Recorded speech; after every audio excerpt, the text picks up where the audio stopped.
बच्चों, मैं ममता Jain class 11th economics के अंदर आपका स्वागत करती हूँ।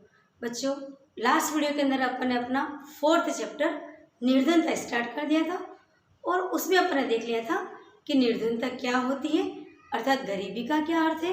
गरीबी एक विशेष वर्ग है जो अपनी बेसिक नीड्स पूरी नहीं कर सकता है, उसे गरीब और इस अवधारणा को गरीबी कहते हैं। फिर अपन ने देख लिया था सापेक्ष गरीबी, निरपेक्ष गरीबी, और ये भी देखा था कि भारत है वो विश्व के अंदर 5वें नंबर पे आता है। अर्थात विश्व के अंदर अपन गरीबी की बात करें तो भारत का स्थान 5वें नंबर पर है। अब आज के अपने इस वीडियो के अंदर अपन देखेंगे कि देश में गरीबी के निवारण के लिए सरकार क्या प्रयास कर रही है। तो अपना जो यूनिट चल रहा है भारतीय अर्थव्यवस्था की वर्तमान चुनौतियां, उसका जो अपना चैप्टर 4 है उसके अंदर आज अपन देख लेंगे निर्धनता निवारण के लिए प्रयास। तो बच्चों, निर्धनता निवारण के लिए समय समय के ऊपर सरकार ने बहुत सारे प्रयास किए। जो पहला प्रयास हुआ था वो हुआ था 5वीं पंचवर्षीय योजना में। 15 अगस्त 1947 को देश आज़ाद हुआ, 1950 में योजना आयोग बना और 1 अप्रैल 1951 से पंचवर्षीय योजनाएं स्टार्ट हो गई। तो जिस वक्त 5वीं पंचवर्षीय योजना आई थी तब अपना जो मुख्य लक्ष्य था उस योजना का वो था गरीबी उन्मूलन।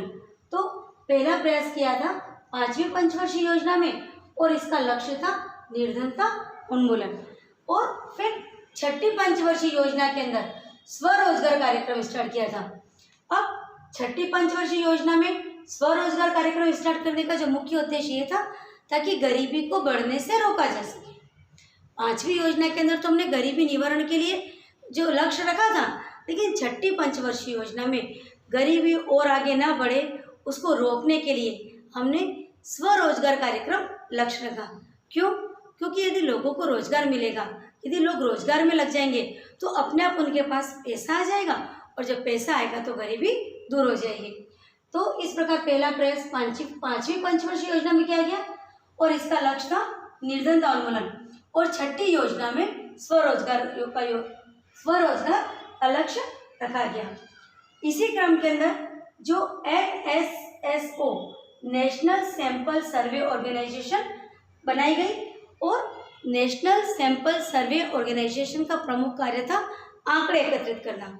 क्योंकि यदि सरकार चाहती है कि गरीबी निवारण के लिए हम कोई कार्यक्रम बनाएं, उसके उन्मूलन के लिए कोई योजना बनाएं, तो प्रथम आवश्यकता थी आंकड़े। तो जब तक उसके पास आंकड़े नहीं होंगे तो उसे पता कैसे चलेगा कि देश में गरीबी की क्या स्थिति है, कितने लोग गरीब हैं, कितने लोग गरीबी रेखा से नीचे आ रहे हैं। क्योंकि लास्ट वीडियो के अंदर अपन ने बात करी थी ना, BPL बिलो पॉवर्टी लाइन के जो लोग अपनी बेसिक नीड्स यानी रोटी, कपड़ा और मकान, जो बुनियादी आवश्यकता है उसे पूरा नहीं कर पाते, उसे अपन ने क्या कहा था, गरीब कहा था। और वो था आधार, बिलो पॉवर्टी लाइन इसका एक आधार था। अब सरकार के सामने ये समस्या थी कि कितने लोग हैं जो BPL के नीचे आ रहे हैं, यानी पॉवर्टी लाइन के नीचे आ रहे हैं, BPL कार्डधारी कितने लोग हैं। उसके लिए उसको आवश्यकता थी एक संगठन की और वो संगठन था NSSO National Sample Survey Organisation अर्थात राष्ट्रीय प्रतिदर्श सर्वे संगठन। और इसका मुख्य कार्य था आंकड़े एकत्रित करना।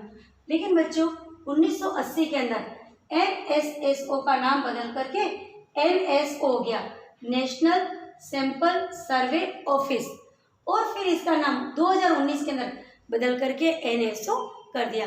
तो बदलते भारत यानी समय परिस्थिति के अनुसार सरकार को जो चेंज करने की आवश्यकता महसूस हुई उसके अकॉर्डिंग उसने चेंज किया।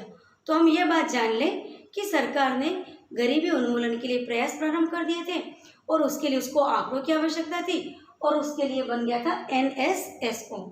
अब 1962 के अंदर योजना आयोग ने भी कई अध्ययन दल गठित किए। ये अध्ययन दल क्यों बनाए गए थे? ताकि ये गांव और शहर में जा करके गरीबी के आंकड़े एकत्रित करके लाए, क्या किस तरह की गरीबी है, कितने लोग गरीबी रेखा के नीचे आ रहे हैं, गरीबी का कारण क्या है। जब सब कुछ पता चलेगा तभी सरकार कोई योजना बना सकती है। तो 1962 के अंदर योजना आयोग ने कई अध्ययन दल गठित किए और ये अध्ययन दल गांवों और शहरों में गए और वहां पर जाकर के उन्होंने सर्वे किया और सर्वे के आधार पर अपनी रिपोर्ट प्रस्तुत की, जिसके ऊपर फिर सरकार ने आगे कार्य किया। अब हम देखेंगे ग्रामीण कार्यक्रम, अर्थात सरकार ने गरीबी उन्मूलन के लिए गांवों के अंदर कई तरह के कार्यक्रम बनाए, क्योंकि ये देखा गया कि शहरों की अपेक्षा गांवों के अंदर गरीबी ज़्यादा है। तो गरीबी को गांवों में उन्मूलन के लिए सरकार ने कुछ कार्यक्रम चलाए, जिनको संक्षिप्त में अपन यहाँ पर देखेंगे। पहला कार्यक्रम NREP, जिसको पूरा नाम है नेशनल रूरल एम्प्लॉयमेंट प्रोग्राम, अर्थात राष्ट्रीय ग्रामीण रोजगार कार्यक्रम। और राष्ट्रीय जो ये सारे कार्यक्रम बनाए थे वो सब गांवों में चलाए गए थे, और इसका मुख्य उद्देश्य था गरीबी का उन्मूलन। तो पहला कार्यक्रम है NREP, National Rural Employment Programme, जो कि राष्ट्रीय ग्रामीण रोजगार कार्यक्रम। फिर सेकेंड है IRDP, integrated rural development programme, अर्थात समन्वित ग्रामीण विकास कार्यक्रम। उसके बाद चला TRYSEM, TRYSEM, training of rural youth self development, अर्थात राष्ट्रीय युवा स्वरोजगार प्रशिक्षण कार्यक्रम। तो बच्चों, इतने से पोर्शन के अंदर 10 से 15 क्वेश्चन बन रहे हैं। क्यों? क्योंकि इसके अंदर जैसे मल्टीपल चॉइस क्वेश्चन में आ गया NREP का आपको फुल फॉर्म भी आना चाहिए। पहली बात अपन को पता होना चाहिए कि ये वो कार्यक्रम है जो सरकार ने चलाए थे गाँवों में, और क्यों चलाए थे? गरीबी के उन्मूलन के लिए। अब इसका जो शॉर्ट फॉर्म और इसका पूरा नाम अपन को याद होना चाहिए।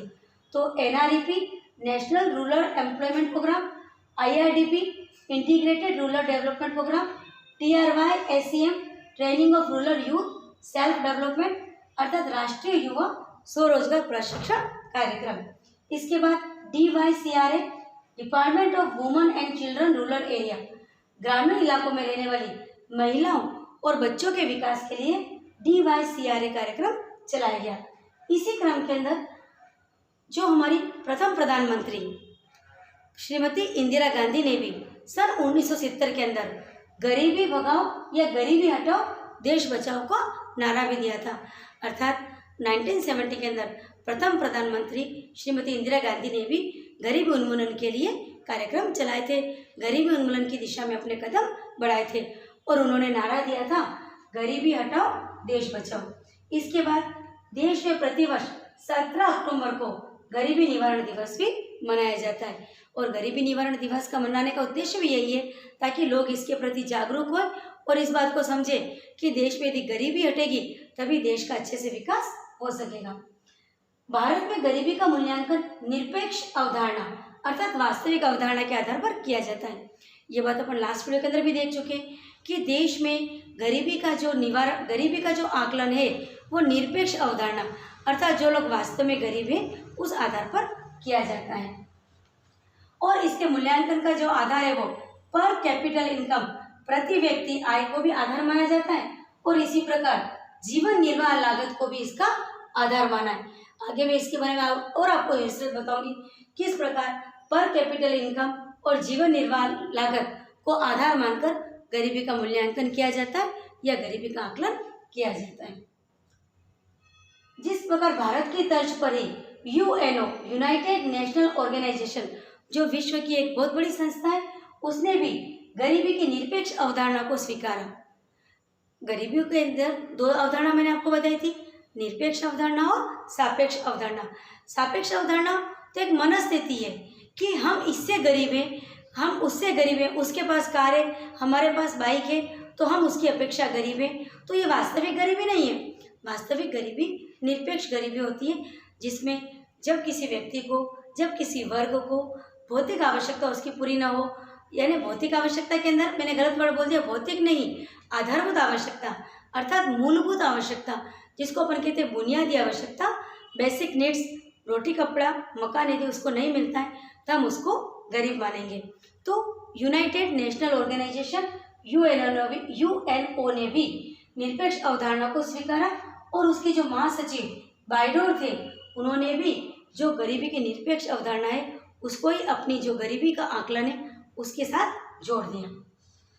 UNO का जो गरीबी के आकलन का आधार उन्होंने भी भारत की तरह कैलोरी ही माना, अर्थात पोषण को ही माना कि यदि व्यक्ति को एक न्यूनतम कैलोरी एक न्यूनतम पोषण नहीं मिल पाता है तो वो गरीब है।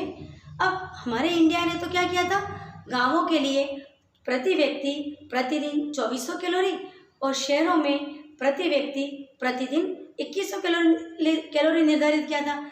लेकिन यूएनओ ने 2300 कैलोरी अर्थात गांवों और शहर के लिए कोई अलग बात नहीं करी। उन्होंने कहा कि यदि हर व्यक्ति को प्रतिदिन 2300 कैलोरी भोजन मिल जाता है तो वो गरीब नहीं है।